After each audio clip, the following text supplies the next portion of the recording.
This is from the editor. The title is The Power and Charm of the Gospel of Sri Ramkrishna.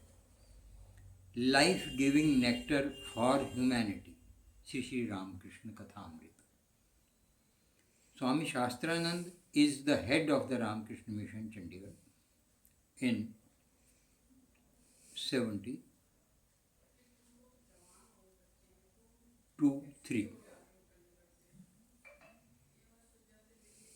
He has been holding regular weekly discourses and classes on Sri Sri Ramkrishna Kathamrita in Hindi and the principal Upanishads.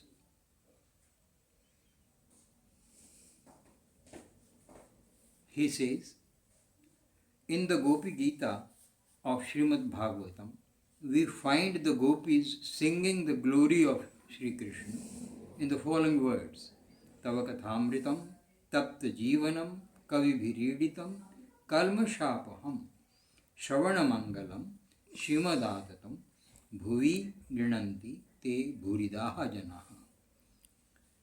The nectar of your story, the praise of poet seers, elixir to parched souls, delight to listening ears, cleanser of all sins, is great and glorious. They who spread it wide on earth are most generous.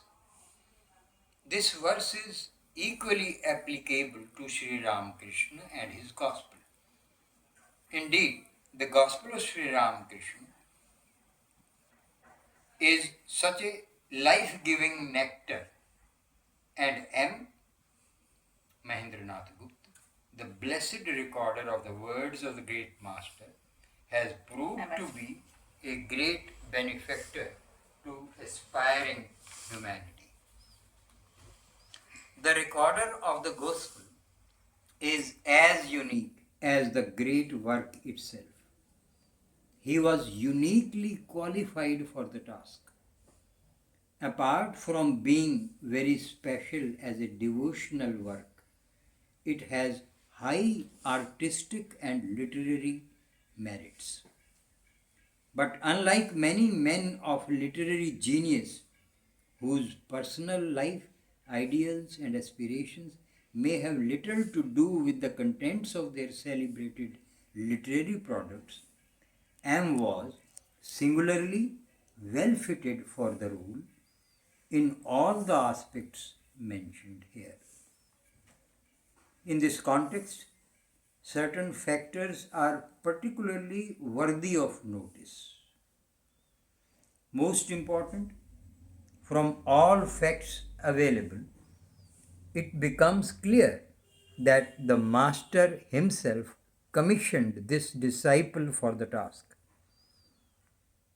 While he discouraged the efforts of people to draw him into journalistic publicity and even dissuaded some disciples from trying to keep a record of his conversations, so far as M was concerned, he adopted, strangely, a contrary course.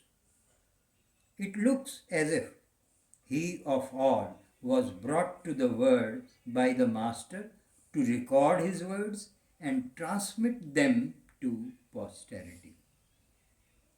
This is confirmed by the words of Mahapurush Maharaj, Swami Shivananda Ji, the direct monastic disciple of Sri Ramkrishna and the second president of the Ramkrishna order. He says, whenever there was an interesting talk, the Master would call M, if he was not in the room, and then draw his attention to the holy words spoken. We did not know then why the Master did so. Now we can realize that this action of the Master had an important significance, for it was reserved for him to give to the world at large the sayings of the great Master. More than that, the Master would frequently discuss with him in detail what had been spoken and what truths had been taught. If he was satisfied that M had understood them rightly, he would approve. Otherwise, he would minutely cross examine and correct him wherever needed. Yeah. This we find directly from the Gospel itself. It was thus that the way was being paved for a correct and authentic recording of his ideas, views, and teachings to become available to posterity and humanity. And again, there is a vital factor that the Gospel was not a project sponsored by a government agency, university, or a literary foundation, or some rich philanthropist, and undertaken by the writer of whatever eminence for monetary gains or for some name and fame. There was certainly no motivation of personal profit or ambition. In fact, it is the reverse. The work is the result of an utterly selfless and supremely self-effacing dedication and labor of love and reverence of the disciples for the Master. It is the product of the devoted efforts, that is, tapasya, of one who was a living witness of the Master's spiritual story, glory, and a direct beneficiary of the Master's grace and super spiritual power. The Master looked upon M as his own, as one come to earth to help in his mission of bringing life, light, and love to the suffering humanity. He had his own plans for M, and when the latter was thinking of renouncing the world, he forbade him to take to formal sannyas and told him, "Mother has told me that you have to do a little bit of her work. You will have to teach Bhagavat, the word of God, to humanity." The mother keeps a Bhagavat Pandit with a bondage in the world. M had to live the ideal householder's life, which would be a model and inspiration to a vast number of householder aspirants.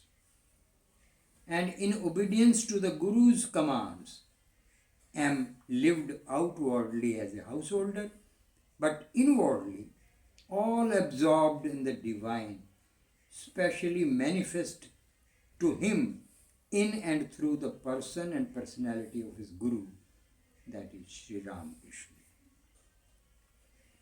The responsibilities of a family and of the various educational institutions in which he served as a teacher, or which were under his care and direction, however, did not either prevent him from fully attending to his devotional life and practices, or make him compromise with the demands or situations which he considered unspiritual, unethical, or against his principles of devotional life.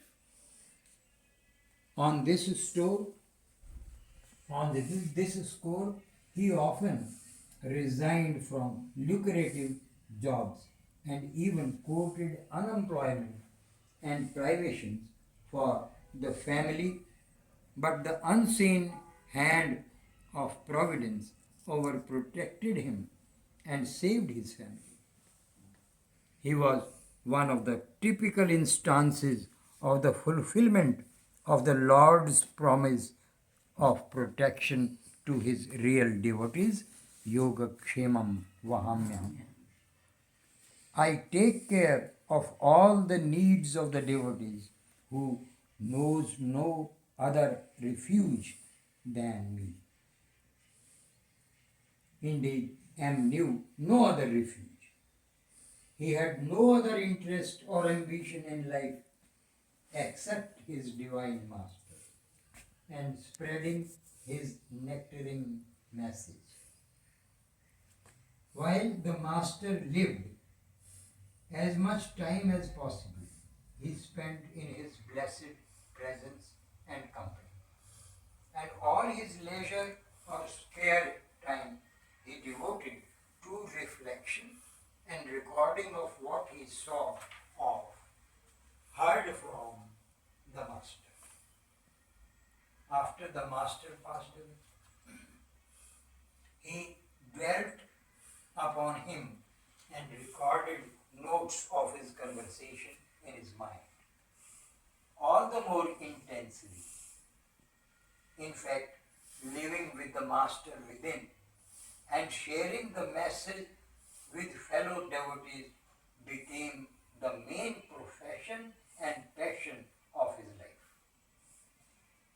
During the later part of his life, for over a quarter of a century, while conducting a reputed and flourishing modern school in Calcutta, he yet lived like a venerable sage of the ancient times, absorbed in holy thought and spreading the gospel.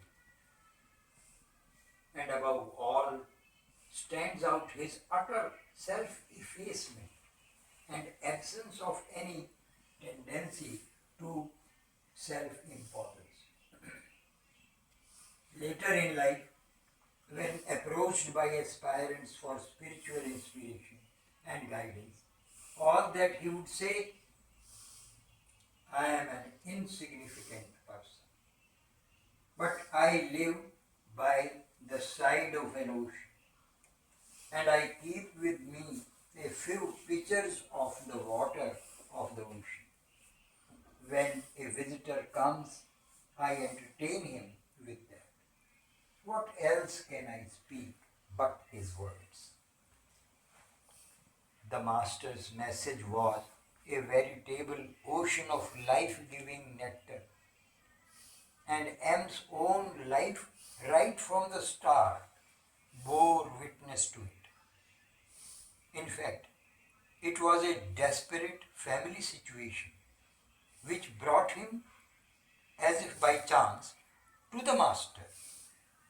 Bitter quarrels among the members of his family had made this sensitive person utterly despondent and losing all interest in life. He actually walked out one night into the wide world with the thought of putting an end to his life. But Providence had other plans.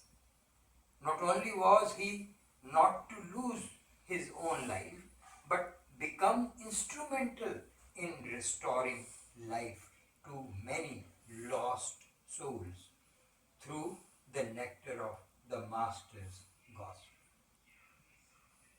He was somehow propelled to the presence of Sri Ramkrishna at the and their first meeting proved to be not only an astounding turning point for him, but a most blessed moment for humanity.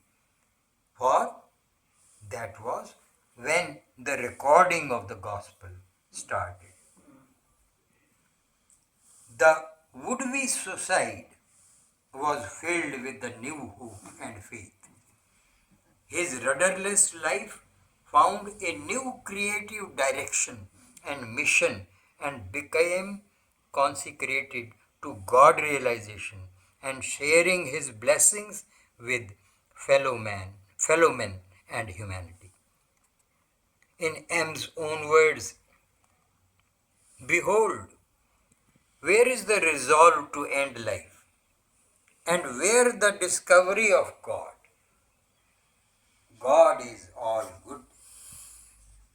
While the actual words of the Master were indeed Kathamrita, that is, nectarine words which put back life and hope into him. and transformed him. Even the recorded words of the Gospel of Sri Ramkrishna have their own mysterious charm and power, and instances are available from known contemporary life of ordinary devotees which reveal and support this fact. Once there came a professor to participate in a science congress, and being a devotee, stayed in one of our ashrams. The next day, he was to present his thesis. Somehow, he was in a disturbed state of mind and could not prepare his speech. Next morning, I asked him if he had studied and prepared in the night. He said, I have just taken the Gospel of Sri Ramkrishna and studied some pages of it. That is my preparation. With this background, he went to the meeting, and later we learned that his speech was one of the best and most appreciated. Very good. And then there was the young college student who developed a close association with the ashram and the Swami there. His elder brother, at the time residing in their native village some 50 miles away, a down-to-earth, hot-headed person, did not take kindly to the unworldly tendencies of this young man and decided to take steps to cure him of his infection. He knew the brother was reading some books which contained the seeds of this corruption and sought secretly to find out what they were and to eliminate them. So one day, when the younger brother was safely out of station, he raided his room, opened up his box, and conducted a security check. He decided to throw away or destroy any objectionable material. The search was not fruitless, and he got hold of a book which must apparently be the root of the mischief. He began looking up a few of its pages in search of seditious material. He read,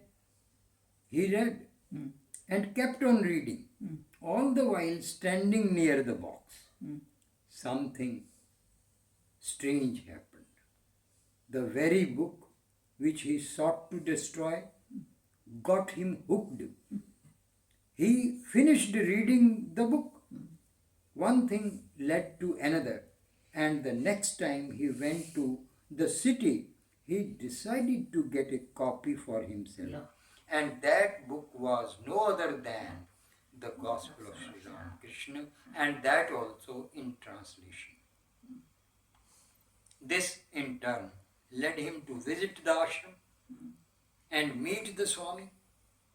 In due course, he actually became one of the staunch devotees of the ashram and a favorite of the Swami, though yet retaining his rough, boisterous ways.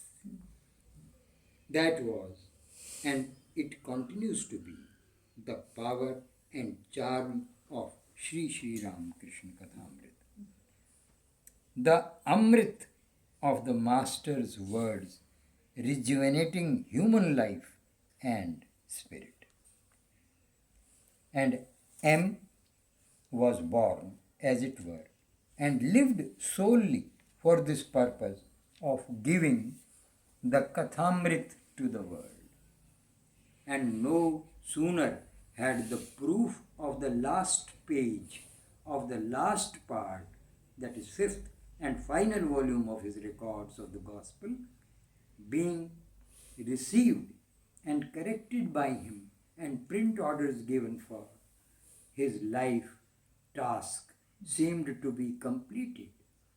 And he breathed his last with the words, O Master, I am coming. Take me into your land.